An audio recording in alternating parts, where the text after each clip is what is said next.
Hello friends, आज के इस वीडियो में आप सभी का स्वागत है। आज हम पढ़ने वाले हैं क्लास नाइन्थ मैथ, जिसमें हम पढ़ रहे थे आठवां चैप्टर। आठवां चैप्टर में हम अभी सिर्फ कर रहे हैं उदाहरण में हमको आज करना है पांचवा उदाहरण 8.1 प्रश्नावली के लिए। ठीक है। अगर इसके पिछले किसी भी वीडियो में अगर आपको किसी उदाहरण या प्रश्न में प्रश्न देखिए, पिछले चैप्टर का प्रश्न या फिर इस चैप्टर का उदाहरण में आपको किसी भी में प्रॉब्लम आती है तो जाइए कमेंट कीजिए, हम उस क्वेश्चन को सॉल्व करने की कोशिश करने वाले हैं। ठीक है, तो चलिए आज का लेक्चर शुरू करते हैं, जिसमें हमको आज पढ़ना है प्रश्नावली 8.1 के लिए उदाहरण, यानी कि अध्याय हम पढ़ रहे हैं 8 चतुर्भुज। ठीक है, तो अध्याय 8 है चतुर्भुज है। देखिए अध्याय 8 चतुर्भुज। चतुर्भुज में आज हमको देखना है पांचवा उदाहरण। उदाहरण देखेंगे हम पांचवा। देखिए ये तो एक प्रश्नावली 8.1 का है, इसीलिए हम यहाँ पर इस तरह से लिखने बोला है कि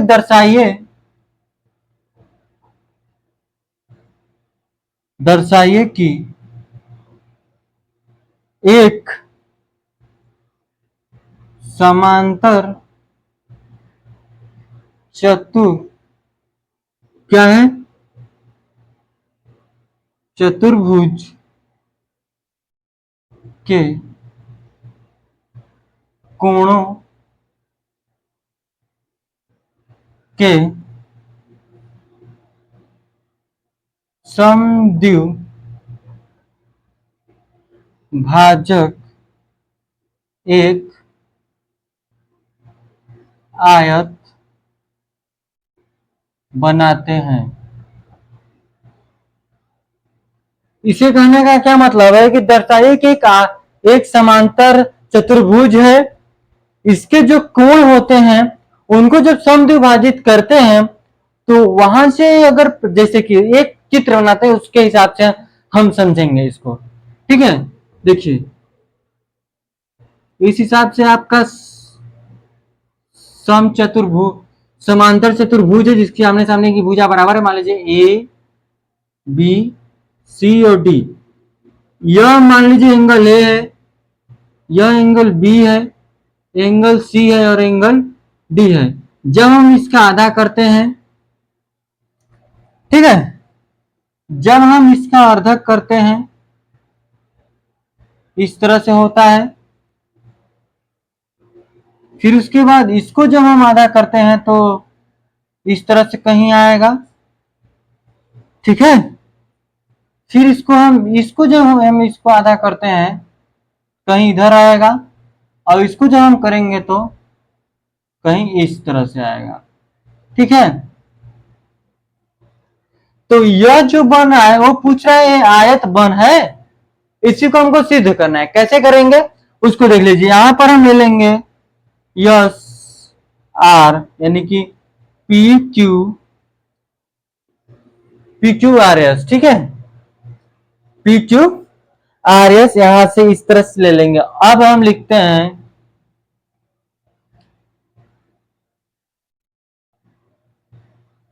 हल करेंगे।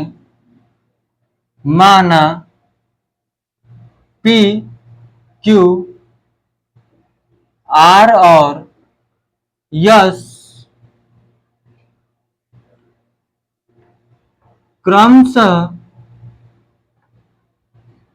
चतुर्भुज ए बी सी डी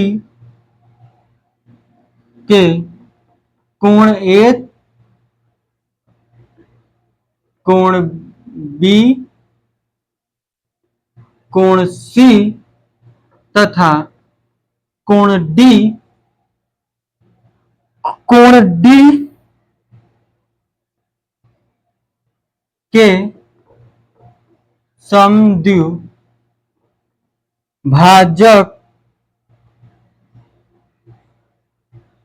को समद्विभाजकों के प्रतिच्छेदन छेदन बिंदु है। क्या प्रतिच्छेदन बिंदु है, कौन, पी क्यू आर एस माना है। जो चतुर्भुज है ए बी सी डी, वो जो हम angle A angle B angle C angle और डी का समद्विभाजक है के प्रतिच्छेदन बिंदु है कौन, पी क्यू आर एस। ठीक है, इतना क्लियर हुआ। अब यहां से आप क्या कर सकते हैं कि जो त्रिभुज है, आइए त्रिभुज हम आते हैं इसमें, एक साइड का लेते हैं, उसी हिसाब से सारे साइड का कर लेंगे। लेंगे ए डी एस त्रिभुज, ए एस डी या फिर ए डी एस लिखेंगे। त्रिभुज ए देखिए ए एस डी में, ए एस डी में हम लेते हैं त्रिभुज ए एस डी की बात करेंगे। ठीक है, तो जो एंगल ए है, ठीक है, देखेंगे, देखिए जो डीएस है कोण, जो डीएस है कोण डी, डी को, और जो एएस है कोण ए को, सॉरी कोण ए को समद्विभाजित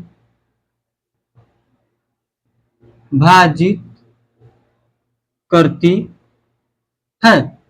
तो ये देखिए यहां से तो क्या बनेगा, जो हाफ है कोण ए प्लस कोण डी का, कोण ए प्लस कोण डी का, तो कौन सा हाफ होगा, हम त्रिभुज देख रहे हैं ए एस डी में, तो देख लीजिए कोण ए जो होगा वो बनेगा डी एस प्लस कोण A D S equal to, ठीक है, इतना क्लियर हुआ। अब देखिए हम जो एंगल ए एंगल डी में से हम 1/2 ले सकते हैं, हाफ बाहर लिख सकते हैं ए प्लस डी। ठीक है, ए प्लस डी क्या लेंगे, वो हाफ बाहर ले लिए, ए प्लस डी हो गया। आप अगर देखते हैं, अगर प्रतिच्छेद रेखा देखते हैं यहां से इस तरह से, तो ये जो कोण है दोनों एक ही साइड बने हैं, प्रतिच्छेद रेखा के एक साइड बना हुआ कोण एक तरफ बना हुआ। देखिए क्या लिखेंगे, त्रियक रेखा के एक ही ओर बना कोण, दोनों कोणों का योग कितना होता है, 180 डिग्री। तो यहां से आप क्या लिख सकते हैं कि 1 2 मल्टीप्लाई 180 हो जाएगा। तो जो एंगल डी एस प्लस कोण ए डी एस हो जाएगा, वो कितना हो जाएगा, तो आप इसको काट सकते हैं तो 90 आ जाएगा। कितना आ जाएगा, 90 आ जाएगा। देखिए हम किस तरह से 180 लिए हैं, अगर यहां से प्रतिच्छेद, ये जो रेखा प्रतिच्छेद करे इसको बढ़ा देते हैं, तो ये जो एंगल ए और एंगल डी है एक ही ओर बना कोण है, मतलब प्रतिच्छेदित यानी कि त्रियक रेखा से की ओर बना कोण क्या होता है, कोण ए एंगल जो डी है वो 180 के बराबर हो जाएंगे। तो दोनों एक से ए और डी के जगह पे 180 रख दिए। ठीक है, आप यहाँ पर वो लिख सकते हैं जो वर्ड हम बोल रहे हैं। ठीक है, इतना क्लियर हुआ। अब देखिए आते हैं, देखिए इन दोनों का, देखिए इन दोनों का योग 90 डिग्री है, यानी कि इसका और इसका, तो हम इसको निकाल लेते हैं, इस वाले को निकाल लेंगे आसानी से। देखिए लिखेंगे क्या कि साथ ही angle angle D S plus angle A D S plus angle A S D, क्या लिखेंगे, ए एस डी, या फिर इस तरह से लिख लीजिए डी एस ए बराबर 180 डिग्री, क्योंकि ये त्रिभुज है। त्रिभुजों में क्या होता है, त्रिभुजों के तीनों कोणों का योग बराबर 180 डिग्री। तो यहां से डी एस हमको निकालना है, इन दोनों का योग कितना, 90 degree, plus D S A equal to 180 degree. तो angle D S A equal to 180 degree minus 90 degree. तो यहां से आप जब काटेंगे तो जो डी एस ए है, यानी कि यह जो है वो कितना आ जाएगा, 90 डिग्री। ये कितना आ जाएगा, 90 डिग्री आ जाएगा। ठीक है, अब देखिए जो डी एस ए है उसी के हिसाब से यह भी हो जाएगा बराबर, शीर्षाभिमुख से, किसके अनुसार, शीर्षाभिमुख कोण से। ठीक है, इतना क्लियर हुआ ना, इतना आपको क्लियर हो गया होगा। आगे देखिए, देखिए इसके बाद आप यहाँ पर थोड़ा सा जगह बचा बचा कर लेते हैं। ठीक है, ध्यान से देखिएगा। ये देखिए, यह जो है, यह वाला एंगल डी एस ए 90 डिग्री है, तो पी एस आर भी कितना हो जाएगा, 90 डिग्री, किसके अनुसार, शीर्षाभिमुख कोण के अनुसार। ठीक है, तो आप यहां से क्या लिखेंगे, जो कोण है,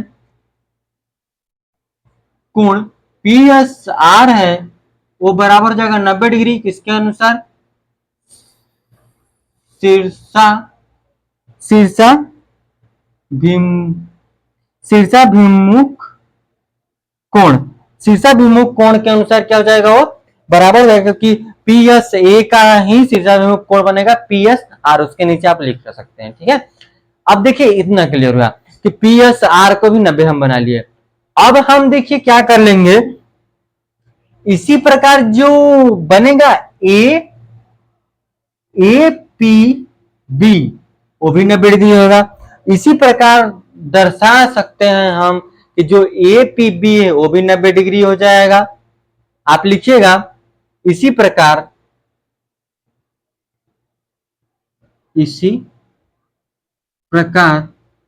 जो कोण है ए पी बी वो भी 90 डिग्री हो जाएगा। ठीक है, इतना क्लियर हुआ। ए पी बी भी क्या हो जाएगा, 90 डिग्री हो जाएगा। इसी तरह से हम हल करेंगे तो आगे हम लिख सकते हैं कि जो कोण एस पी क्यू है, यस देखिए जो कोण है एस पी क्यू वो भी कितना हो जाएगा, यहां देखिए ए पी बी और एस पी क्यू वो भी तो 90 डिग्री हो जाएगा। ठीक है, ये यहां से ए पी बी की बात कर रहे हैं पूरा, और एस पी क्यू यानी कोण पी की ही बात हो रही है, तो दोनों 90 डिग्री होगा। सिंपल सी बात है। ठीक है, अब देखिए आगे, जैसे जैसे कैसे, जैसे कि हम इसको दर्शाया गए हैं, जैसे हम इसको दर्शाए हैं उसी तरह से आप इसको भी दर्शा सकते हैं। लिखिएगा यहां पर, जैसे कि, जैसे angle D S A equal to 90 degree, तो उसी तरह से ए भी हो जाएगा। ठीक है, इतना क्लियर हुआ। तो उसी तरह से जो पी क्यू आर है, वहां यहां देखिएगा, जो एंगल पी क्यू आर है वो भी 90 डिग्री हो जाएगा।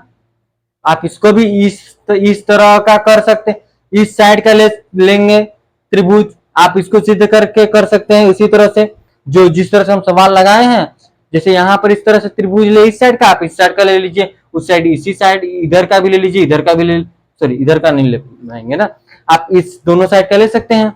तो अब इतना क्लियर हुआ, तो एक और क्या लिख सकते हैं कि जो कोण एस पी क्यू है, ठीक है, और जो एस पी क्यू है वो भी क्या हो जाएगा, 90 डिग्री हो जाएगा। तो ये तो होगा है ही। तो इससे हमको पता चल रहा है कि जो पी क्यू आर एस है वो आयत है। क्या है, आयत है। कैसे लिख सकते हैं हम, जो देखिए जो बुक में थोड़ा सा जो लिखा है उसको हम पढ़कर आपको सुना देते हैं कि क्या लिखा है। ठीक है, आप लोग लिख सकते हैं। ठीक है, देखिए लिखा है यहां से कि जो इसी तरह यहाँ देखिए, यहां से यहां तक करने के बाद आप लिखेंगे कि इसीलिए जो पी क्यू आर एस है, ऐसा ऐसा चतुर्भुज है जिसके सभी कोण क्या है, 90 डिग्री। सभी कोण क्या है, 90 डिग्री है, समकोण है या फिर 90 डिग्री है। क्या यह निष्कर्ष निकाल सकते हैं कि यह एक आयत है। तो जो एंगल पी एस आर है, देखिए पी एस आर है वो 90, पी एस आर है वो 90 है, और जो पी क्यू आर है वो भी 90 डिग्री, तो दोनों क्या है, बराबर है, वो भी 90 डिग्री के बराबर। और जो एस पी क्यू है वो भी 90 है, और एस आर क्यू वो भी 90 है, तो यानी कि सामने सामने के कोण भी यहाँ से बराबर है। तो यहां से हम लिख सकते हैं कि यहाँ के सम्मुख कोण क्या है, समकोण है। तो हम ये कह सकते हैं कि जो पी क्यू आर एस है वो क्या है, एक आयत है, वो एक चतुर्भुज जो है आयत है। ठीक है, तो इसी तरह से हम, ये था आपका पांचवा उदाहरण। आगे हम चलेंगे, देख लेते हैं एक क्या है, एक प्रमेय है, प्रमेय के बाद एक छठवां उदाहरण है। आप इतना स्क्रीनशॉट लीजिए, हम इसको इरेज करते हैं, प्रमेय देख लेते हैं। ठीक है, तो आप इसका स्क्रीनशॉट ले चुके होंगे तो हम इसको इरेज कर लेंगे। ठीक है,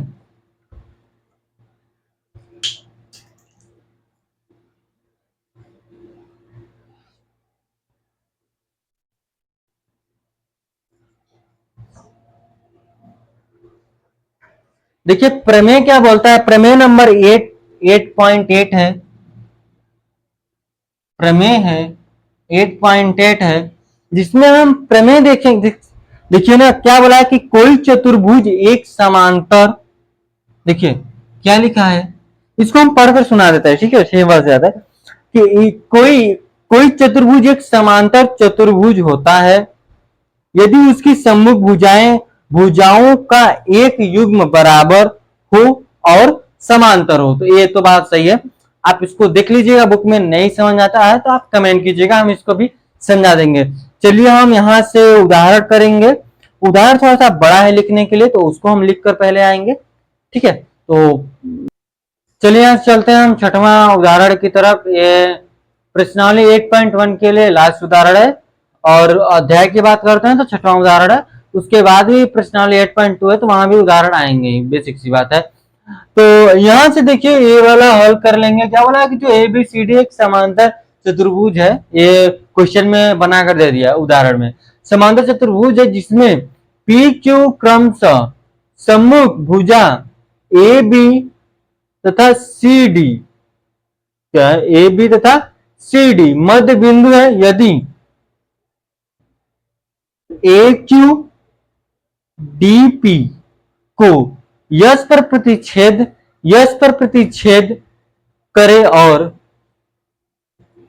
देखिए बी क्यू और सी पी को आर्क पर प्रतिच्छेद करे, तो दर्शाना है हमको कि A P C Q, A P C Q समांतर चतुर्भुज है, और उसके बाद डी पी बी क्यू एक समांतर चतुर्भुज है, और पी एस क्यू आर एक समांतर चतुर्भुज है।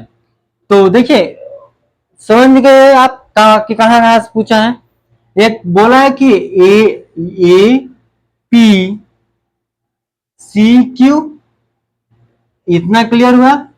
और दूसरा क्या पूछा है कि डी पी बी क्यू एक समांतर चतुर्भुज सिद्ध करना है, और दूसरा क्या है कि पी एस क्यू आर एक समांतर चतुर्भुज हमको सिद्ध करना है, तो दर्शाना है या सिद्ध करना है, बात एक ही है, ठीक है। तो देखिए यहां से हम लिखेंगे क्या कि चतुर्भुज, लिखेंगे फर्स्ट वाला करेंगे, चतुर्भुज ए पी सी क्यू में, ए पी सी क्यू में देखेंगे, ए पी सी क्यू में देखेंगे कि जो एपी है, एपी है वो समांतर हो जाएगी क्यू सी के, चूंकि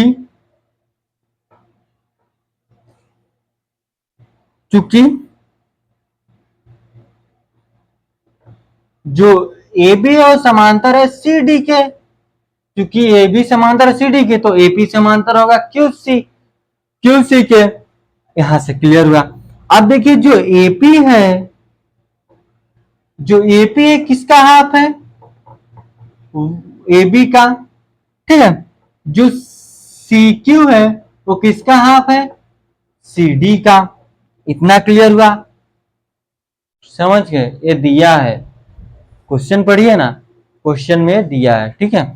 तो देखिए यहां से क्लियर हुआ, तो आप इसको लिख सकते हैं कि जो ए बी है वो सी डी के बराबर है, ए बी सी डी के बराबर है। क्यों बराबर होगा, क्यों, क्योंकि देखिए जो एपी है वो सॉरी एपी जो क्यूसी के बराबर होगा, ठीक है। इतना क्लियर हुआ। यहां से हम इसको जब बराबर कर ले, जो जब ए बी सी डी के बराबर है तो एपी भी सी क्यू सी के बराबर हो जाएगा। आप इसको लिख सकते हैं कि इन सभी से हमको पता चलता है, इन जो अभी तक किए हैं यहां से, अतः जो ए पी सी क्यू है एक समांतर चतुर्भुज है, कि देखिए आप इतना नहीं समझना कैसे कैसे हुआ है, तो आप इसको ले लीजिए समीकरण 1, इसको ले लेंगे समीकरण 2। तो समीकरण 1 और समीकरण 2 से हमको क्या पता चल जाएगा कि APCQ एक समांतर चतुर्भुज है। ठीक है, इतना क्लियर हो गया है। उसी तरह से देखिए जो DPBQ है उसी तरह से करेंगे, उसी तरह से PSQR भी उसी तरह से समांतर चतुर्भुज प्रूफ करेंगे। तो आप इसको खुद से करने की ट्राई कीजिएगा।